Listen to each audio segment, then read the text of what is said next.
me for a brand new Studio Monday post. This week I'm going to be featuring our new Simon Says Stamp Spring Special Edition card kit. And I really think this is a fun kit that will help you create some really cute things such as spring cards, shaker cards, sliders, which is what I'm going to be doing today. There's a bunch of really cool products in this kit. So bear in mind that the kit has sold out as of when I am posting this video, but you can buy all of the items that are included in the kit individually. So if you're interested in any of the products that I used, you can go ahead and check them out in the video description below or over on the Simon Says Stamp blog.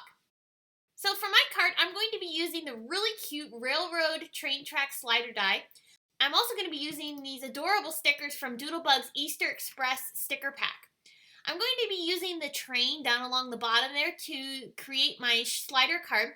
These are really cute stickers, but because I want to turn these into a slider card, I'm going to need to go ahead and attach them to something so I can go ahead and have the train be pulled across my slider. I'm going to use transparency sheets here, but you can use any type of cardstock or paper that you want to use behind these bunny stickers. If I was going to do this over again, I actually would have doubled up on the transparency sheet because I actually could have used it to be a little bit thicker. So if I were to do this again, I either probably would have used cardstock or doubled up on the transparency. I like the look of the transparency because it's clear. So like I said, I probably would have used the double layer of the transparency. Now the card kit comes with this adorable train track slider. And I think it's really fun to be able to use this to create sliders. And I'm going to show you how I went ahead and used this to build mine. So I'm going to go ahead and line this up onto a long piece of paper here. And I'm going to lay the die down on the paper and align a cutting plate all the way to almost the very edge of the die. But I don't want to cut it all the way because I want this to be partially die cut so that I can realign the die onto my paper and die cut it again to make it extra long. You'll feel this die slip into the tracks of the original cut out area. So as I go ahead and lay this down, you'll feel it kind of lock into place. And then I'll be able to lay my cutting plate back on top to go ahead and run it through my machine again.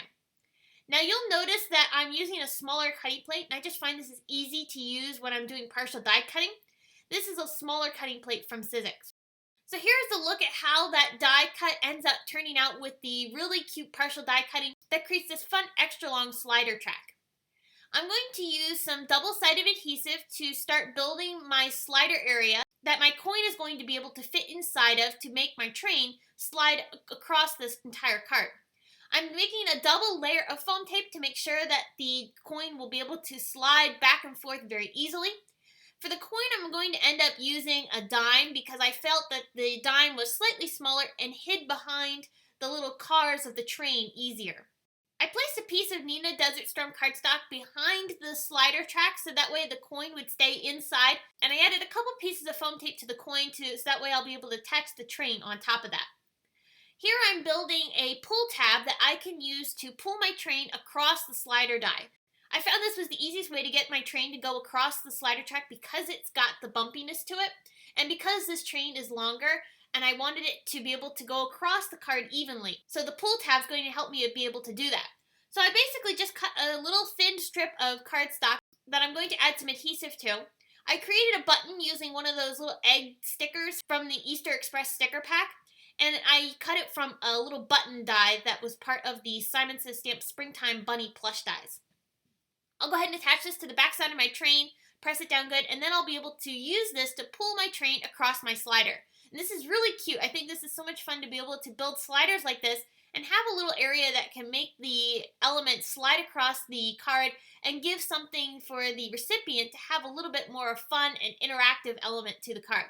I ended up showing this to my sister, who is a toddler, and she just loved it. So this is also fun for kids as well. Now I want to go ahead and build a scene with this slider, so I'm going to take some of the papers from the Easter Express pack from the card kit, and I'm going to choose this green piece here that has the bunnies on it.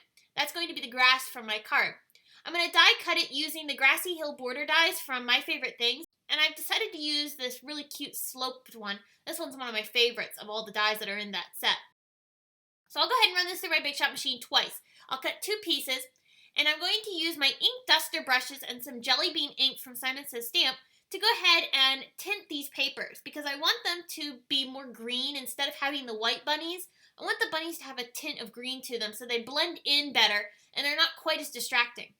So after I've applied the ink and I added a little bit darker ink towards the top to also give the grass some definition, I'll attach them onto my card and then trim off the excess using some Tim Holtz shears. The Tim Holtz shears are my favorite types of scissors to use for trimming things off of my cards that are hanging over the edge because the blades are so long. I attached my little train onto the slider. I used 3 layers of foam tape to be able to attach the train onto the coin that's in the slider track. So now that I have my slider all built, I'm going to start creating the rest of the elements for my card.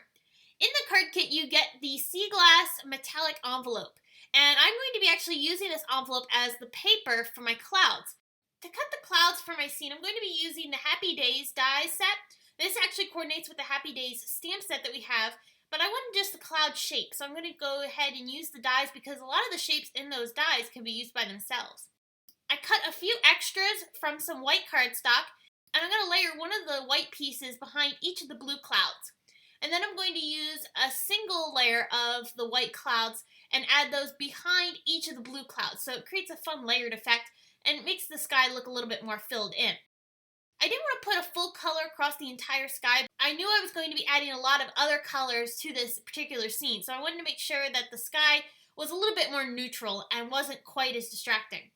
So I'm going to go ahead and now create a sun using one of the stickers from that same sticker pack, and I put it onto a piece of acetate and I cut it out, and I'm going to be putting that onto my sky.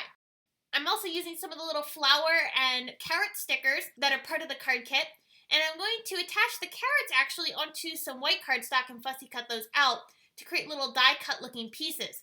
And that's because I want them to have a little bit of separation as I add them into my grass. I felt that by themselves they didn't stand out quite as easily as I wanted them to. So by having a white border around them, that helps them have a little bit of separation off of the grass and the rest of the scene and just gives them a little bit more dimension. I attached them down onto my card using some liquid glue, and you can see how my scene is really coming together and creating this fun, cute card. This card is a little bit larger than a normal A2 size card. The final measurements are about 4 by 7, so it would fit in a letter-sized envelope perfectly. I'm going to pop the entire scene up off of a card base that I cut from the sea glass cardstock that's included in the kit. I'm using a couple layers of foam tape on the areas that are around the slider portion because, again, remember, we put 2 layers of foam tape on the slider area, so we need to make sure that the rest of the card has that same 2-layer dimension. I'll go ahead and attach that down onto my card base. So for my sentiment, I'm going to be using the little stamp set that's included in the kit, and I chose the sentiment, "Somebody Loves You." I'm going to stamp this down onto a piece of sunshine cardstock from Simon Says Stamp, and I'll heat emboss this with some white embossing powder from Ranger. Because the sentiment is so small, I'm using Superfine Detail embossing powder. I actually use the Superfine Detail embossing powder for almost everything that I do for heat embossing, simply because I like the detail that it gives. I find that the heat embossing is much smoother when I use the fine detail. I'm going to trim this down using my Tonic mini trimmer. This is the Tim Holtz mini trimmer. And you can see I create this little label shape, and I'll go ahead and pop that up off of my card. And then for some embellishing, I'm using some Nuvo crystal drops and adding that to the centers of each of the flowers. I used colors that coordinated with all of the colors that I have in this scene so that everything is tied together really nicely. I even added it to the cheeks of the bunnies and the little chick that are inside the train. And then I also used some white Nuvo drops and added that to the center button areas of our little pull tab, and that just finishes off nicely. So that was a fun look at how you can use the contents of your new Simon Says Stamp Spring Special Edition kit.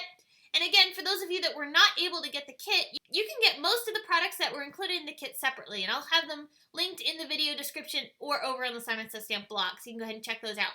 And also before I go, I want to mention that each month, every time we come out with a new card kit, we have a gallery over on the Simon Says Stamp blog so that you can upload inspiration that you have created using the kit, or you can find inspiration from other designers that have used products from the kit. So it's a really fun area to go check out over on the blog, and I'll have a link to that in the video description as well, or you can find it on the Simon Says Stamp blog.